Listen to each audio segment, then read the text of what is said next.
I'm from Graham. President Trump says he is ready to announce his decision on whether to withdraw from the 2015 Iran nuclear deal. The eyes of the world are watching, with some American allies lobbying to keep the U.S. in the deal. Here's Charlene Aaron. In a tweet Monday, Trump said, "I will be announcing my decision on the Iran deal tomorrow from the White House at 2 p.m. He faces a self-imposed May 12th deadline to decide whether to uphold the 2015 nuclear deal, which he has long criticized, or back out. It's a horrible agreement for the United States. The deal froze Iran's nuclear program in exchange for an end to economic sanctions on Tehran. But it allows Iran to restart the program in 8 years with a pledge not to pursue nuclear weapons. The president has signaled he will pull out of the agreement by the deadline unless it's revised. But he faces intense pressure from European allies not to do so. Leaders of France, Germany, and England all recently visiting the White House, lobbying the president to fix the deal, but not to leave it. Domestic critics say he's against it because it's part of President Obama's legacy. Because he wants to show that he can be tougher and that he can negotiate a different deal. Former Secretary of State John Kerry has been working with Europeans against leaving the deal. The president tweeting that he should butt out, saying the United States does not need John Kerry's possibly illegal shadow diplomacy on the very badly negotiated Iran deal. He was the one that created this mess in the first place. Last week, Israeli Prime Minister Benjamin Netanyahu accused Iran of lying about its nuclear weapons program, calling on the president to do the right thing. The right thing for the United States, the right thing for Israel. Iranian President Rouhani said Iran wants to keep working with the world and constructive engagement with the world. Meanwhile, some national security experts and the Europeans are advocating for a so-called soft exit by slowly reimposing sanctions over time. Charlene Aaron, CBN News. Residents in the path of Hawaii's Kilauea volcano eruption are being allowed back into the evacuation zone to gather their belongings. A dozen lava vents have opened in the streets, turning roads into molten hot fields and destroying 35 structures. Emergency officials say they do not know yet how many homes and how many other uninhabited structures are going to be damaged. Residents say they often can't get homeowners insurance and won't be able to recoup their losses. Homeowners further down the road are just hoping they can save as much as possible.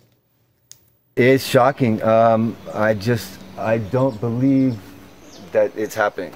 I've talked to a few people. It's like a nightmare. They're just not waking up.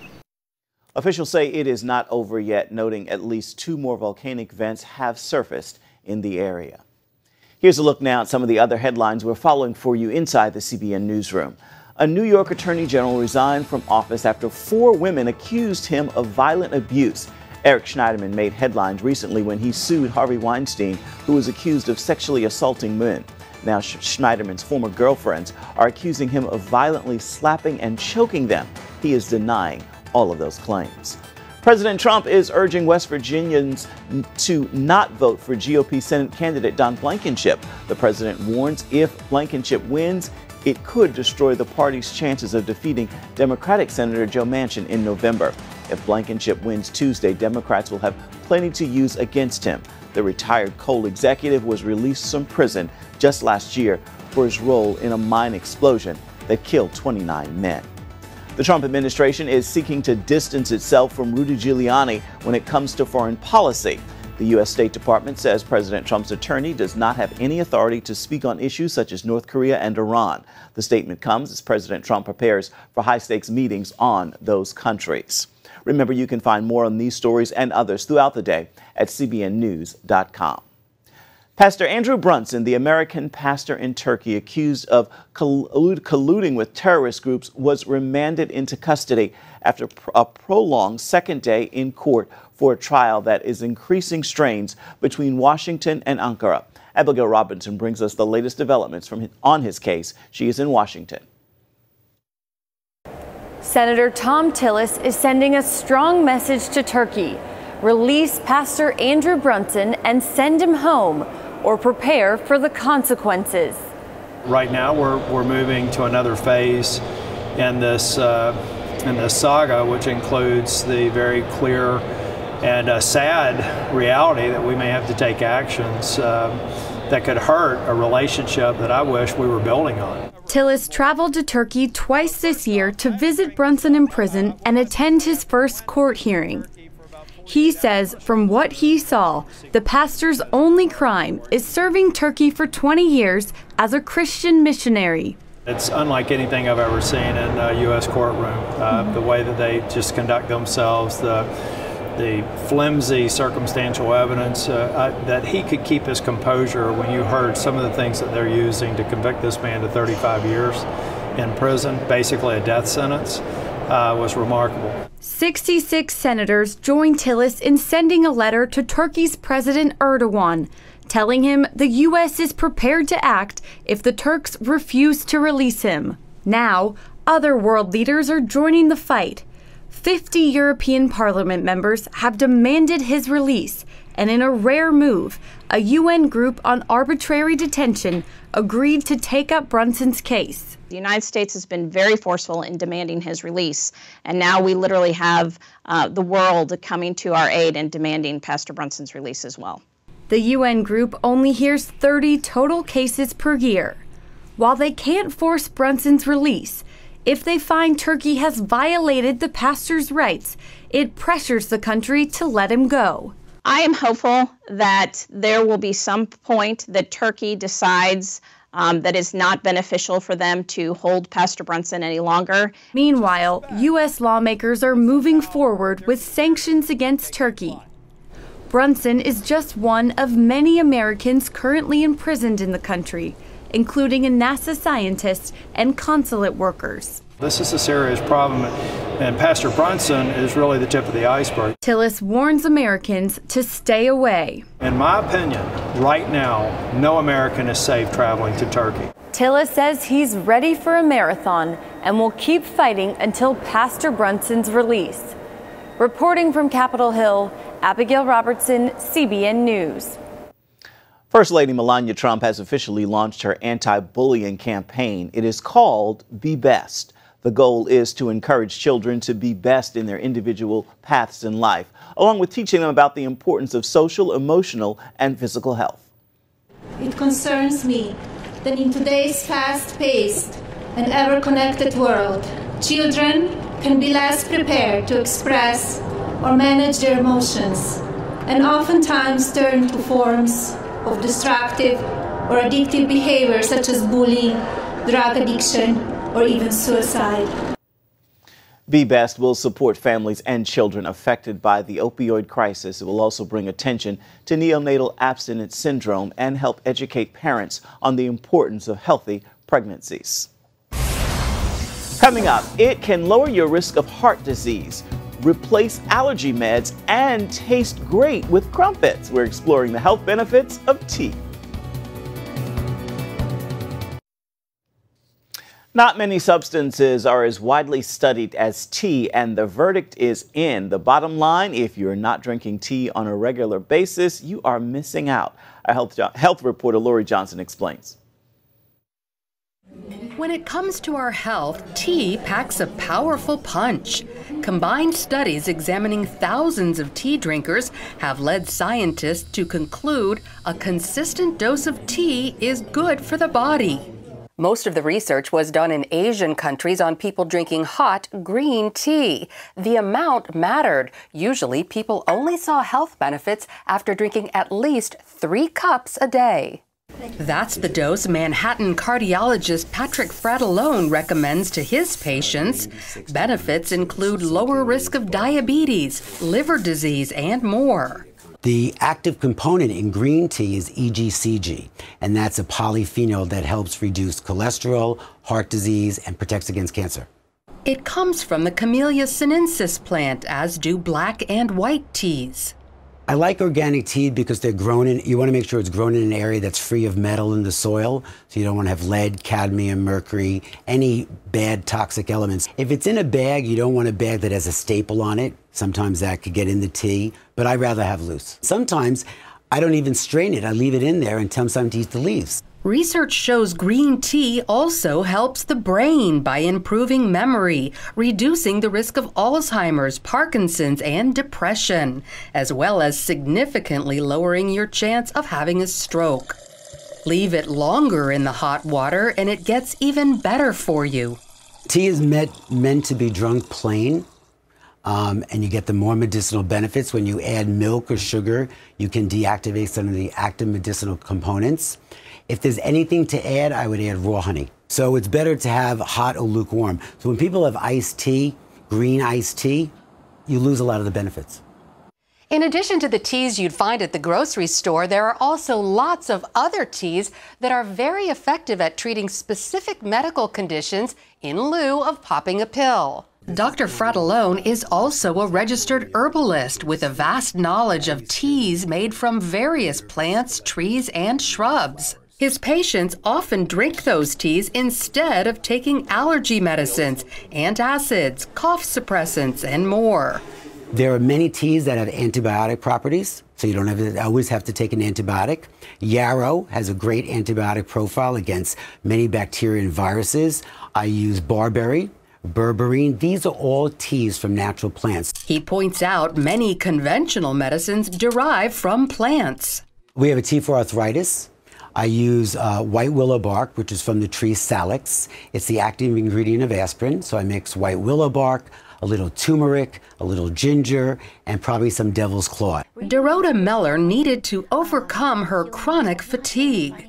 So I was really dizzy all the time. I felt weak, I felt tired, I couldn't get out of bed, and then when it was evening time I couldn't fall asleep, but I was always just lethargic. Dr. Fratellone discovered a problem in her intestinal tract. So not only the iron, but my vitamin D, my vitamin B, I wasn't absorbing anything that I was eating or my supplements or vitamins. I expected to be put on medication or additional supplements. I really didn't know, but Dr. Fratellone said it's as simple as a tea mixture. And when he first said it, I was maybe a little bit hesitant. I was like, how is this tea gonna help me? Within a month, she felt better. And my iron for the first time in probably 10 years is normal. And so is my vitamin D. So I know that whatever he gave me, it worked, and it's as simple and as easy as a tea.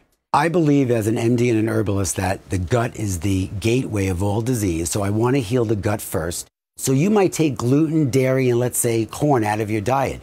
Unless you heal your gut, you're still going to have the symptoms. So the gut healing tea contains slippery elm, marshmallow, meadowsweet, and raspberry. He says cleavers, mullein, blue violet, and lady's mantle are good for breast health and PMS. These are all teas for keeping the female side active, and we make that as a tea. I give that to some of the patients when they're going into menopause to ease in with a nice natural tea instead of taking a lot of things that are harmful. It's important to know these teas can interact with conventional medicine, so check with your doctor or registered herbalist before drinking them. The growth of these treatments has led to a relatively new healthcare provider known as a naturopathic physician.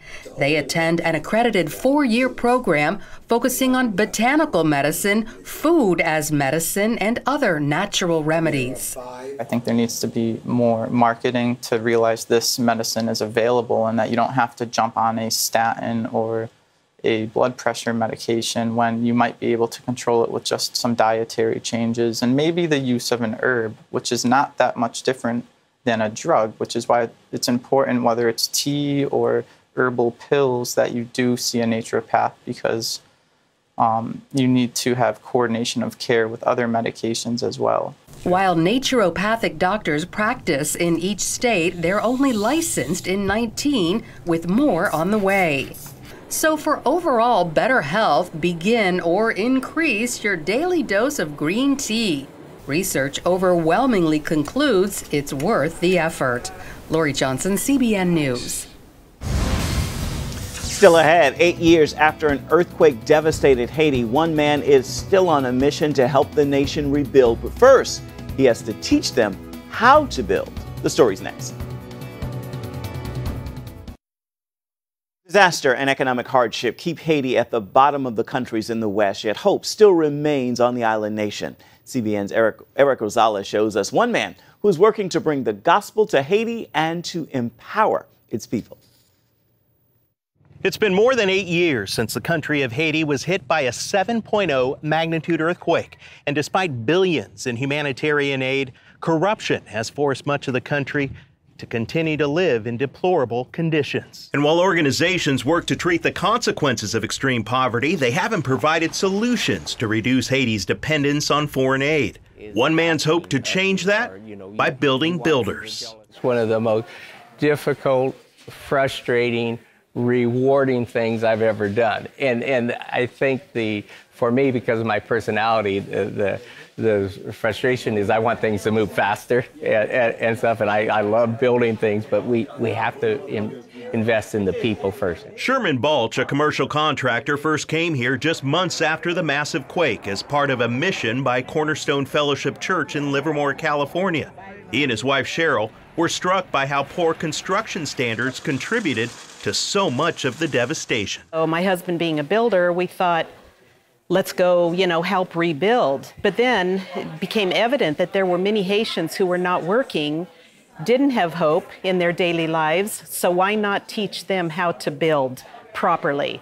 That desire, combined with help from their local church, helped create Extolo, which means raise up in Latin. They started by using Haitian workers to help build several orphanages. We have to build a construction industry and invest in the workers, and we use what's the apprenticeship approach of learning by doing and earning and learning at the same time. And I've been looking for jobs in here, but I didn't have any skill. But I've been looking for someone to teach me how to do things. As part of the orphanage construction crew, Alto Jean Baptiste learned basic masonry, carpentry, electrical, and plumbing skills. The Balches are quick to add this isn't just about learning a trade, it's also learning about God and living a life like Jesus.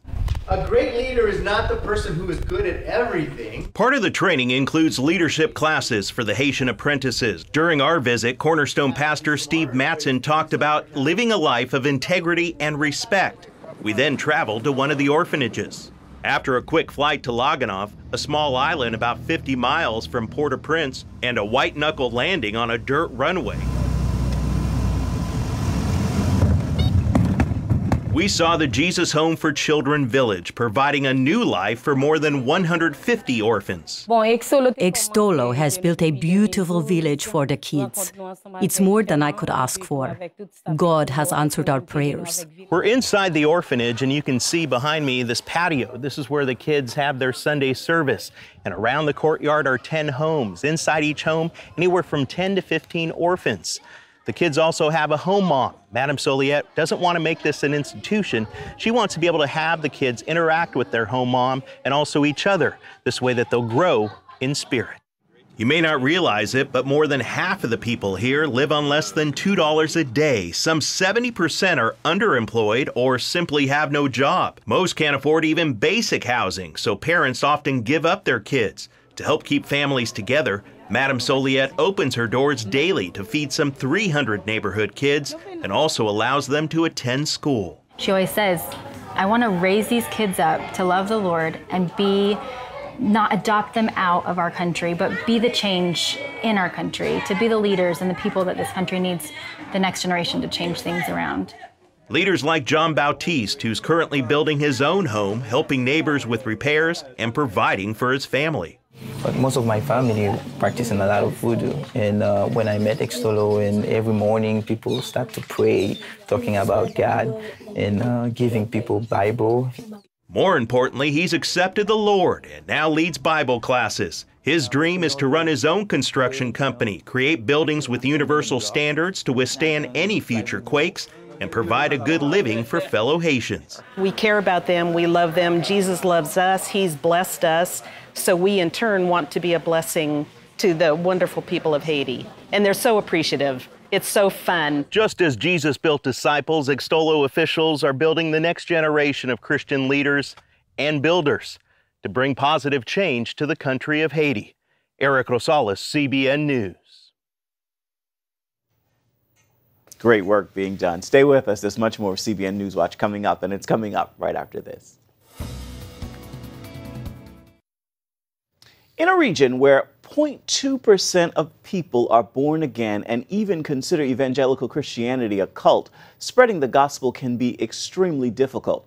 Miranda Lee is in the southern part of Romania with one ministry that is changing that. She's currently on the world race, an 11-month mission trip to 11 different countries. Miranda tells us more about where you're staying. It's known as the graveyard for missionaries. In fact, even the local government has worked to chase evangelical Christians away from here.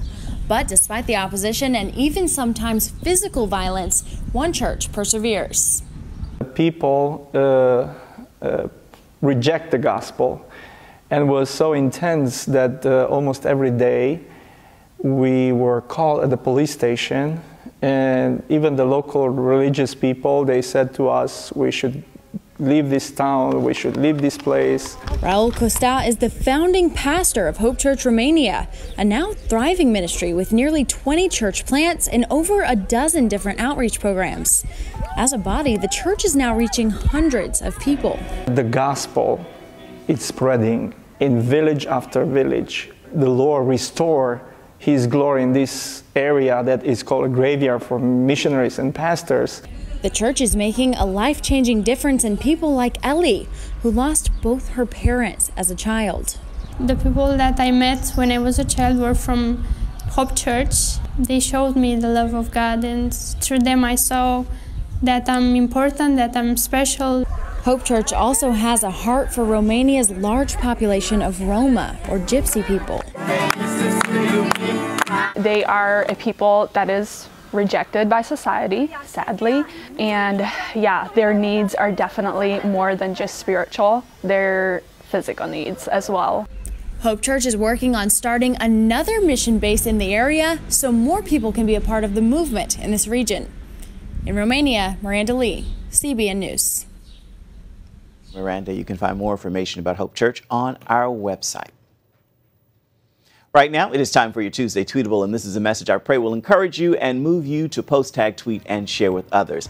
If your vision and dreams are things you can achieve in your own strength, think bigger.